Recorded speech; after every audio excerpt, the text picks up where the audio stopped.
Who was that comedian said, that's a lot better than what I had. I forgot who that was.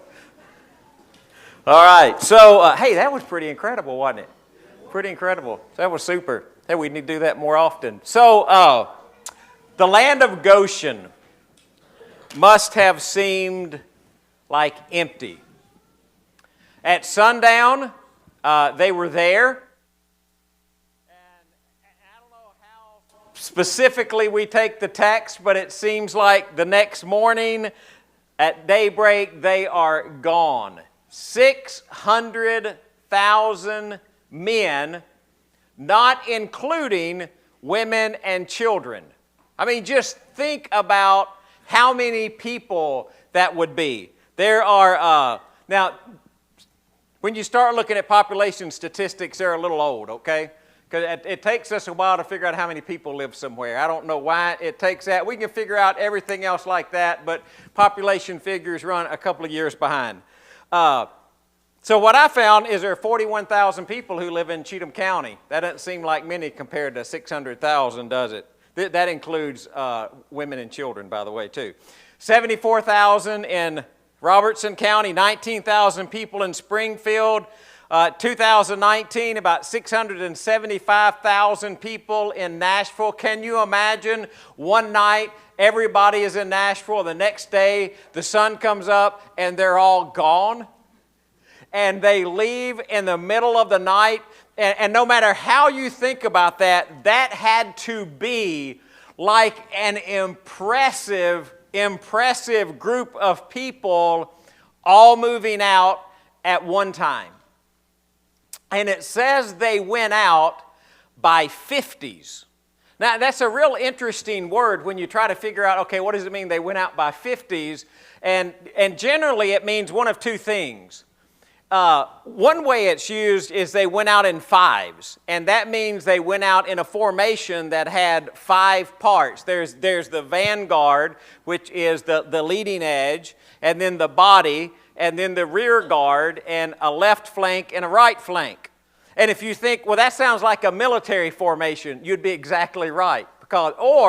Or maybe it means they went out in 50s. That's used in another way where you organize for war in groups of 50s. So you go out in 50s ready for battle.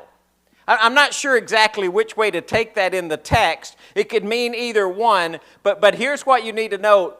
In our translation, we say they went out armed for battle. Armed for battle. Ready to fight. Now, I was talking about that with Houston this week. Hope this is okay. And Houston said, where'd they get weapons? They were slaves. And that's a good point, right? And I thought, well, they plundered the Egyptians.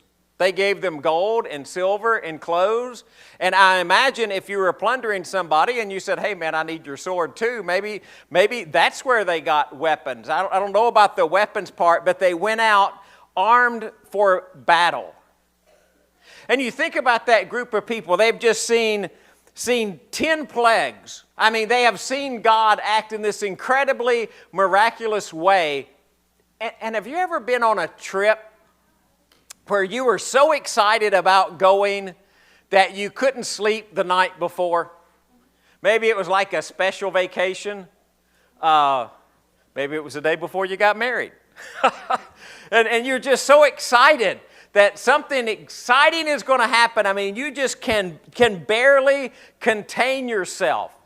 And I wonder if that's how they felt. I mean, they were finally, in the middle of the night, and the Egyptians send them out. They're going to be free. I mean, finally, God had said to Abraham, I'm going to give you this land. The promise to Abraham, Isaac, and Jacob was getting ready to come true.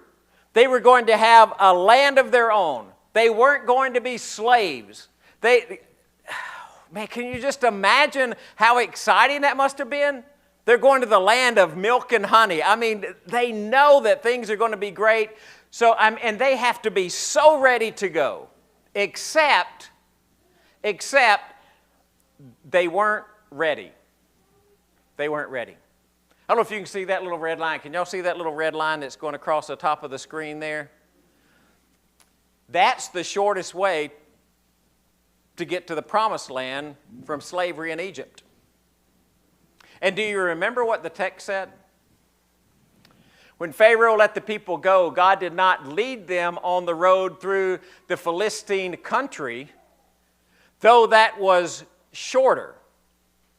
For God said if they face war, they might change their minds and return to Egypt. So God led the people around by the desert road toward the Red Sea, and the Israelites went up out of Egypt, and this is the word that we translate the 50s, armed for battle. See, there was a short way, but they couldn't go the short way. God knew if they went the short way and they encountered resistance, they would fold. They would fall apart. And He could not lead them through the Philistine country for that very reason. And I think a lot of times we are just like the Israelites when they go out of Egypt. We think we are ready and we think we are primed for battle, and God looks at us and says, you are not nearly as ready as you think you are. And I think if we're really honest with that, we have this tension in our prayers that just, where we have to be careful. You know, you have to be careful not to tell God what is best for you. Because a lot of times we think we have all the right options and we've got it all figured out, but in reality, the option that we have is the wrong option. Now that could mean us as a church, or it could mean you as an individual. So we have to kind of refrain from saying, God, this is what I need you to do. And that's the tension of our prayers. We have this list of things that we want God to do. You know, God, if you'll do this and this and this and this. Now, I know when we do that, and I'm not telling you not to, it's okay, because there's not another way to do it, right? Because when we go to God in prayer, when we're talking with God, we have this idea of, okay, this is what we think needs to happen. We think life needs to go this way. God, I think if you would do this, this, and this, things would be good. But the reality is, even though we have this concept, we have this plan, it might not be exactly right. So what I find is, and this is where the tension in the prayer comes from, what I find is the one God protects me from is usually myself. Because every decision and every action can have this intended consequence, and we're asking for God to bless us, but God knows that in that blessing there is a temptation that we can't handle. So instead of sending us on the shortest distance, God has to send us through the wilderness because He knows we're not capable of going the short way. Let me give you a couple of examples. Now this one's a pretty common example. You ask God for money. Now, is that a pretty legitimate request? And most of you can think through that right now. Now, if God, how many of you ever thought this, right? It's okay, it's church, and you can talk about it. If God would give me a lot of money, I'd use it to bless other people. If God would just give me a lot, I would share. I know I would. I would share. If I find a lottery ticket on the ground, I'll put it into some kind of trust, and I'll just give the interest money away, and I won't even touch the principal. If God will just bless me with a lot of finances, I'll use it for the right reason. Now, you might be very passionate about that. You might be very sincere about that. But God has this ability that He sees not just who we are, but what we're going to be. So God's looking at what's hard for a rich man to enter the kingdom of heaven. So God knows, well, if I give him the money, he really can't handle the money, because there's money and then there's greed. And the greed's probably going to get him if he gets too much money. So I need to keep enough money away from him so he doesn't get greedy. And so God can protect me from myself because I can't really figure out what's going on. And so God has to lead me this way through the wilderness. Or you ask God for a particular job opportunity. You say, God, I need a new job. The one I got's not any good. And that's not a quote from me. But you know, and so I need a new one. So I need you to bring me a really good job. And God knows He doesn't need to bring you the job that you think you have, that you think you need, because God in His wisdom knows, okay, if I give him this job here, then there's an opportunity he's going to miss here. Or he doesn't realize what's going to happen in this period of time that's going to put him right in the position where he needs to be when I need him to be in that spot. Now, I'm going to try not to embarrass her, but let me give you a little example. There was a time in my life where I was going to graduate school and I was living in West Tennessee and I was living with Mom and Dad. I had talked to this church out west at some place because I thought, I wouldn't mind moving out west. I go out west, I could spend a couple of years, hunting elk, doing a little fishing, spend a couple of years in the Rocky Mountains, come back home, everything would be good, right? And I decided, I didn't want to take that job. The reason I didn't take that job is you had to shovel the snow on that whole block. And it was in a place where it snowed a lot.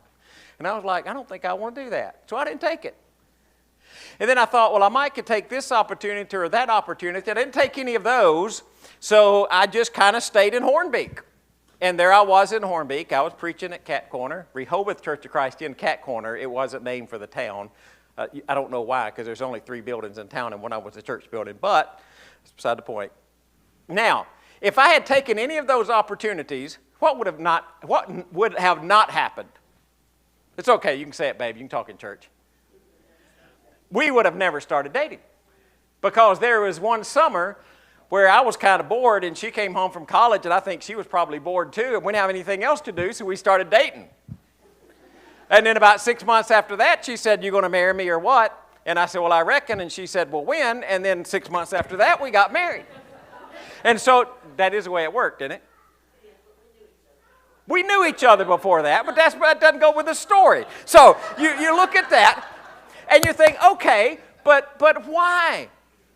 Why? Because God knew, okay, look, there are blessings here that if you don't follow the path, you won't be in the right spot at the right time. And all I'm saying is there are times in life where God knows we need to be in the right spot at the right time, but we don't know where we're supposed to be. God's kind of taking us through the wilderness.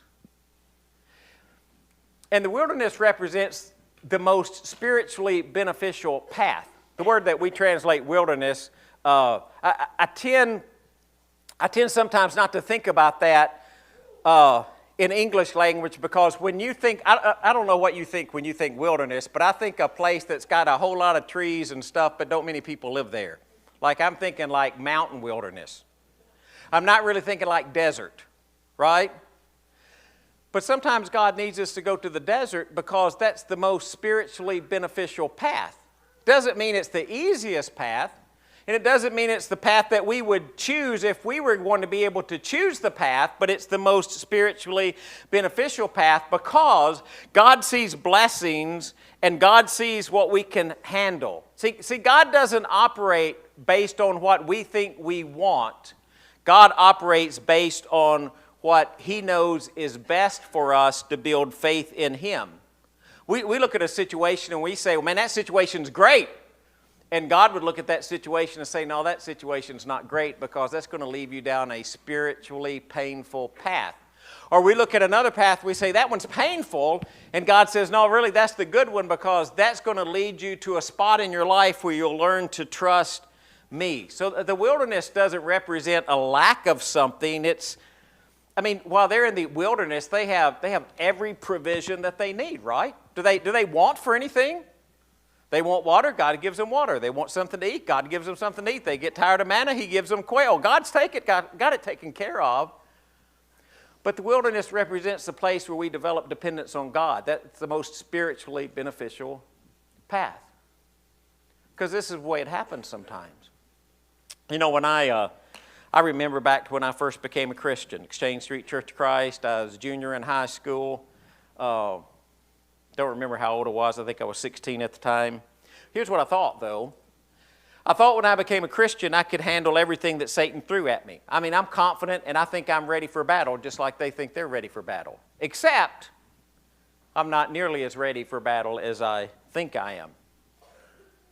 Because the problem was the confidence came from me. What I could do and what I thought I could handle and what I could accomplish for God. So as I become a more seasoned warrior, what I find out is it's really not about me at all. And you remember the words of Jesus when Jesus says the flesh is weak. And I think the longer we walk in our Christian faith, the more we understand that that statement of Jesus is very true. So when Jesus started his ministry, he went to the wilderness, the desert, for 40 days. Because that's where we develop our dependence on God. It's where we develop our trust. So they go out armed for battle. I mean, they think they're ready, but they're not. Do you remember what happened when the first sign of trouble appeared? The first sign of trouble, they panic. They panic. I mean, just listen to these words. They said to Moses, "Was it because there were no graves in Egypt that you brought us to the desert to die? What have you done to us by bringing us out of Egypt? Didn't we say to you in Egypt, 'Leave us alone and let us serve the Egyptians'? It would have been better for us to serve the Egyptians than to die in the desert." Now you think back through Exodus, do you think there are very many times that the Israelites said, "Now listen, Moses, we know God sent you, but we had rather just stay in Egypt as slaves than you deliver us. Don't worry about it, we're good. We're good." And you look at that verse and you think, no, that wasn't their attitude at all. But what happened when trouble hit? They panicked. What are we going to do? And that's the problem. The problem is they were thinking, what are we going to do? How are we going to fight the Egyptians? How are we going to overcome? How are we going to go out into battle? And do you remember what God said? He turns to them and he says, "The Lord will fight for you. You need only to be still." You need only to be still. You know, I think in our spiritual walk, the most difficult activity is inactivity. I think it's hard for us to learn just to be still. So I think the Israelites had really short memories. I wrote down in here, I think instead of precious memories, they had cloudy recollection. Because what they remembered was how God, not that He saved them, they were wondering what's next. Is He going to protect us again? He's already acted in mighty, incredible ways, hasn't He? "Oh, we told you to leave us alone. Just let us be." And what do we do when trouble strikes? No, we're not any different, are we? Do you remember all the times that God's delivered us in the past? Or do we forget that God's even around? Do you lean on God's power and love, or are you sitting there trying to figure out how do you trust in your own ability? Because the question really comes down to one, and that is, do you trust God to lead you on the right road? Do you trust Him? You know, I think if you had asked the Israelites when they left Egypt, and you said, "Look, now we've got a couple of choices here. We can go down by the Mediterranean Sea," and it's really beautiful by the Mediterranean Sea, by the way, and you're going to get a really good view. I mean, that is a really beautiful sea. And so we're going to walk right along the edge of the Mediterranean Sea. You can probably feel the breeze blow in your face as we walk down the seashore. It'll be nice and cool. Oh, it's going to be nice. You probably might even hear the waves lapping in on the shore a little bit. And what we'll do is we'll just go right up the edge of the Mediterranean Sea, and it'll be nice and cool and comfortable, and we'll walk right through the Philistine territory. Oh, they'll fuss a little bit and be a little bit of a skirmish, a little bit of fight, and we'll just walk right on up into the Promised Land. And if you asked them that, they would have said, "That is exactly the way that we want to go."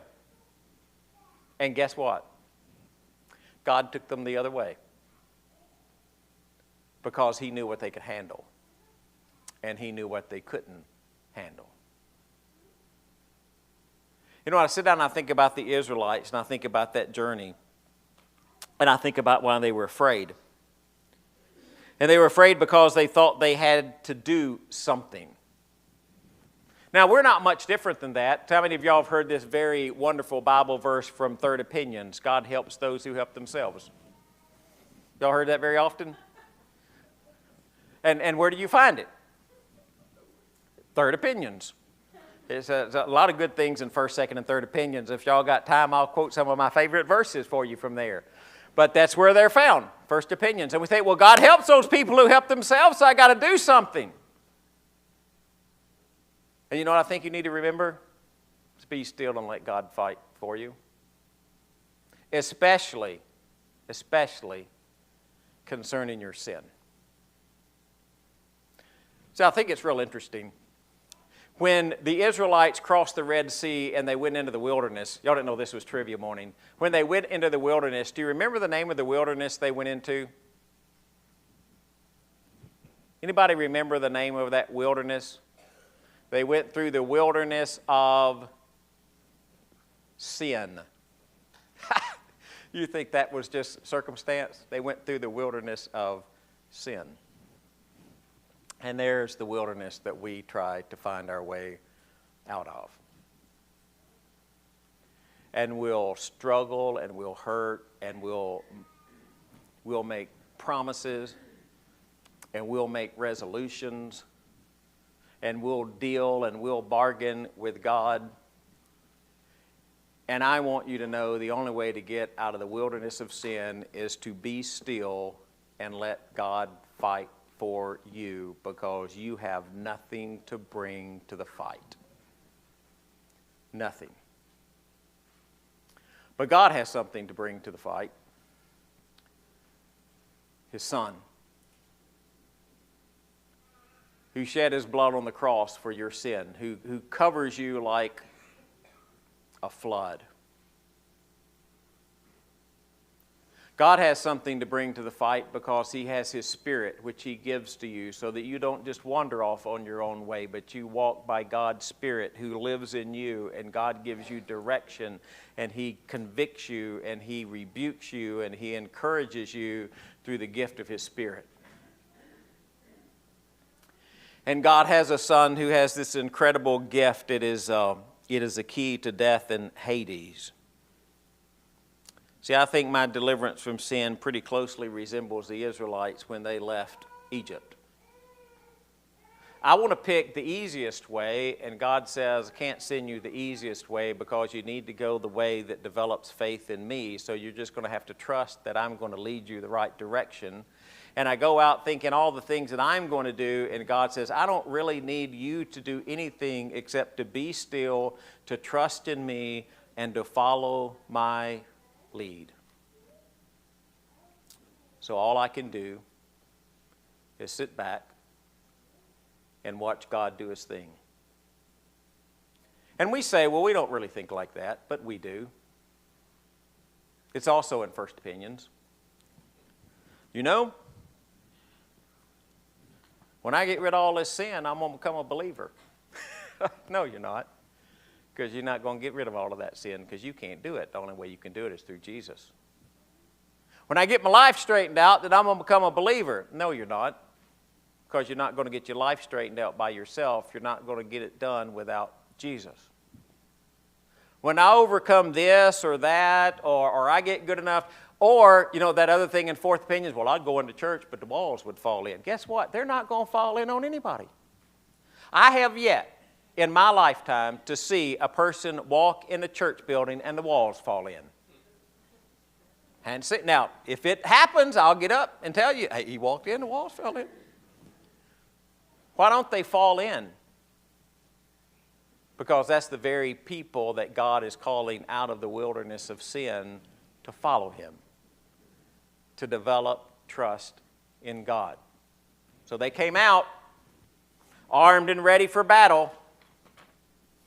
And I can just see God looking at them thinking, you know, you're not nearly as ready as you think you are, but if you will stop long enough to trust in me and let me work in your behalf, then you will learn what faith is.